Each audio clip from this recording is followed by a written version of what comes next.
वडोदरा महानगर पालिका की बड़ी कचहरी पर आज सामान्य सभा मिली थी, जिसे शोक दर्शक ठहराव के बाद स्थगित किया गया था।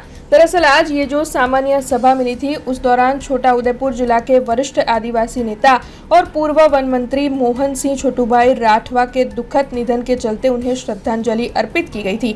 आपको बता दें कि पूर्व मंत्री एस स्वर्गीय मोहन सिंह राठवा छोटा उदेपुर विधानसभा बैठक पर से 10 बार विधायक के तौर पर नियुक्त हुए थे। ऐसे में उनके दुखद निधन के बाद आज उन्हें शोक दर्शक ठहराव देते हुए श्रद्धांजलि अर्पित करते हुए पालिका की सामान्य सभा को स्थगित किया गया था और अब ये सामान्य सभा 10 अगस्त को मिलने वाली है। तब इस बारे में ज्यादा जानकारी मेयर गीताबेन मकवाणा की ओर से दी गई है।